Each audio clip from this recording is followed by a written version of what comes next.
시청자 여러분 안녕하십니까? KBC 8시 뉴스 시작합니다. 오늘 광주 전남 지역은 대체로 흐린 가운데 평년보다 쌀쌀한 날씨가 이어졌습니다. 내일은 아침부터 오후 사이 5mm 안팎의 약한 비가 내리는 곳이 있겠습니다. 아침 최저 기온은 광주 5도, 여수 7도 등 2도에서 8도 사이의 분포를 보이겠고 낮 최고 기온 역시 13도에서 16도 분포로 평년과 비슷하겠습니다. 다만 대부분 지역에 순간 풍속 초속 15m 이상의 강한 바람이 부는 곳이 있는 만큼 시설물 관리와 안전사고에 각별한 주의가 필요합니다. 네, 날씨가 꽤 쌀쌀해졌지만 가을철 발열성 질환인 쯔쯔가무치병 환자가 크게 늘고 있습니다. 최근 전남에서는 3주 사이에 쯔쯔가무치병에 감염된 사람이 350명에 이르는데요. 병을 옮기는 진드기는 늦가을에 왕성한 활동을 하기 때문에 등산은 물론 가벼운 외출을 할 때에도 각별한 주의가 필요합니다. 임경섭 기자가 보도합니다. 삼삼오후 물이 지은 등산객들이 색색들이 물든 나뭇잎을 보며 늦가을 정취를 만끽합니다. 일주일이면 보통 한 3, 4일은 오거든요. 이제 공기가 좋으니까 비 온 뒤에 오면 더 좋더라고요. 그래서 공기 마시러 왔어요. 가을철은 등산객들이 쯔쯔가무시증에 관심을 가져야 할 계절입니다.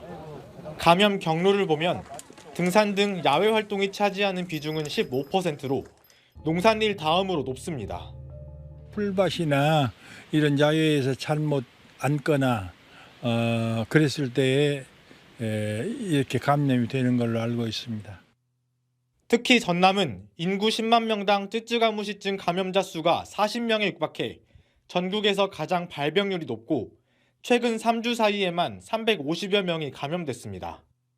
물린 후에 10일 이내에 발열이라든가 오한이라든가 두통, 근육통, 발진이 증상이 발생하고요. 그 검은 딱지가 그 발생하는 특징이 있습니다. 등산은 물론 가벼운 산책에 나설 때도 예방 수칙을 지키는 것이 좋습니다. 야외 활동을 할 때는 이렇게 긴 옷과 장갑을 착용해 피부가 직접 노출되는 것을 막아야 합니다. 보건당국은 야외 활동 후 10일 이내에 검은 딱지와 발열 등 의심 증상이 발생하면 의료기관을 꼭 방문해달라고 권고했습니다. KBC 임경섭입니다. 내년 총선 출마 예정자들의 출판 기념회가 잇따랐습니다. 담양 한평 영광 장성 지역구 출마를 준비하고 있는 이석형 전 한평 군수는 광주 전남의 발전 방향과 정치적 비전을 담은 자신의 저서 출판 기념회를 통해 관료주의와 행정 편의주의를 넘어선 실사구시의 정신으로 국민의 삶을 최우선으로 하는 정치를 펼치겠다고 밝혔습니다. 광주 동남을 출마 예정인 이정락 더민주 전국혁신회의 광주 상임위원장은 조선대 서석굴에서 출판 기념회를 겸한 문화 콘서트를 통해 고관대작의 정치가 아닌 나와 내 이웃에 도움이 되는 생활 밀착형의 정치를 실현하는 데 혼신의 힘을 다하겠다고 말했습니다. 광주 북구을 출마를 준비하고 있는 조현환 광주 전남 정치개혁연대 공동대표는 북구의 주요 도로를 따라 이어지는 동네에 담긴 삶의 자취와 자신의 포부를 담은 저서, 정치, 대대로 뜻대로 출판 기념회를 열어 국민의 의지와 주민의 요구를 수행하는 정치를 펼치겠다고 밝혔습니다. 목포 지역구 출마 예정인 문용진 민주당 보건의료특별위원회 부위원장은 출판 기념회 자리에서 기득권 정치에 변질돼 인구 감소와 경기 침체 등의 위기에 빠진 목포를 되살리기 위해 지역만의 특성과 강점을 살린 혁신과 구조개혁으로 사회적 약자와 중산층이 더불어 잘 사는 도시를 만들겠다고 다짐했습니다. 네, 섬 도로변의 한 주택에 심한 균열과 누수가 발생한 원인을 둘러싼 다툼이 6개월 가까이 계속되고 있습니다. 집주인은 안반층에 가해진 충격 때문이라고 주장하는 반면 시공업체는 직접적인 영향을 준 게 아니라며 맞서고 있습니다. 그 현장을 고익수 기자가 취재했습니다.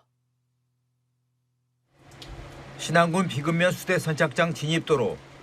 지난 5월 도로가 일부 확장되면서 한전의 전신주 이설 작업이 진행이 됐습니다. 문제는 6월 정마가 시작된 지 며칠이 되지 않아 발생했습니다. 전신주와 10여 미터 거리에 있는 박노율 씨 2층 주택에 물난리가 난 것입니다. 안방에서 자고 나와보니 천장에 고인 물이 쏟아져 거실이 물바다로 변해 있었습니다. 저 안방에서 자고 나오는데 뭐 바다가 물바다가 되었어요. 이 한방에. 그래서 와 이거 뭐냐 그러니까 막 여기서 뚝뚝뚝 떨어지더라고요. 빗물이 샌 지 5개월이 지나면서 거실 천장이 온통 곰팡이 천지입니다. 2층에는 가는 곳마다 금이 쩍쩍 가 있고 심지어 보호 옆에는 손가락이 들어갈 정도로 심한 균열이 나 있습니다. 박 씨 부부는 안반층에 가해진 충격으로 심각한 피해가 발생했다며 시공업체에 원상복구를 요구하고 있습니다. 그러나 시공업체는 안반 굴착기로 작업을 했고 진동 측정치가 기준치 이하로 나왔다며 원상복구 요구는 수용할 수 없다고 밝혔습니다. 어느 선까지는 해드리겠습니다. 이제 그랬던 건데 이제 지금에 와서는 뭐 그 건물이 붕괴될 염려가 있어서 붕괴되니까 1억 정도 비용이 든다. 그 비용을 달라. 그래서 그것까지는 저희들이 해드릴 수가 없습니다. 시행사인 한전의 중재가 이렇다 할 힘을 발휘하지 못하고 있는 가운데 박 씨 부부는 안전진단 검사를 근거로 소송을 준비하고 있습니다. KBC 고익수입니다. 광주 전남 최초로 네이버 다음 포털 제휴사로 선정된 KBC 광주방송이 포털 구독자 100만 명 달성을 기념해 디지털 가요제를 개최했습니다. 디지털 가요제 목청껏 부르쇼는 5차례의 현장 예심을 거친 참가자들이 열띤 무대를 통해 1등 5천만 원 등 총 1억 원의 상금이 주어졌으며 수상자들은 KBC의 매니지먼트를 통해 음악 크리에이터로 성장할 기회가 제공됩니다. KBC 광주방송은 광주 전남 유일의 포털 뉴스 콘텐츠 제휴사로서 서비스 시작 1년 2개월 만인 지난 3월 100만 구독자를 달성한 데 이어 200만 구독자 돌파를 눈앞에 두고 있습니다. 로봇 관련 사업에 가상자산 투자로 빌미로 수십억 원을 가로챈 사기범들이 검찰에 넘겨졌습니다.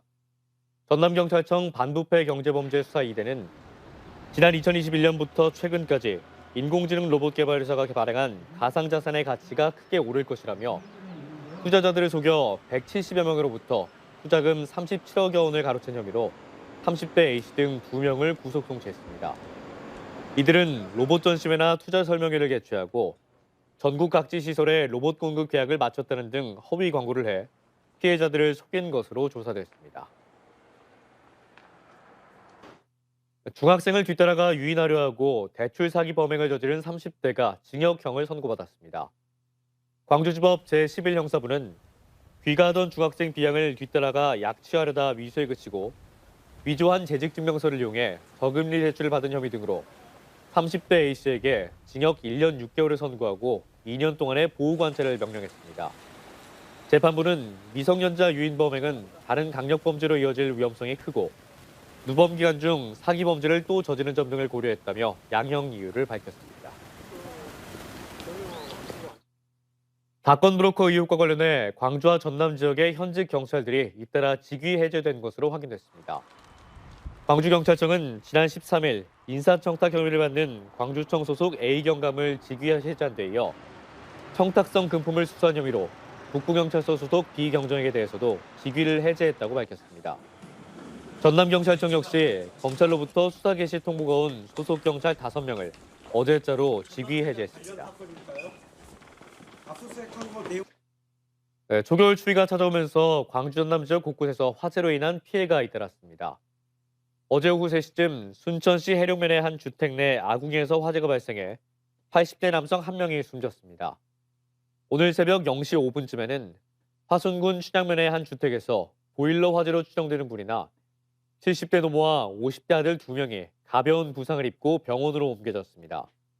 광주에서도 어제 오후 6시 45분쯤 북구 오치동의 한 수산물 창고에서 불이 나 소방서 추산 7,400여만 원의 재산 피해가 났습니다.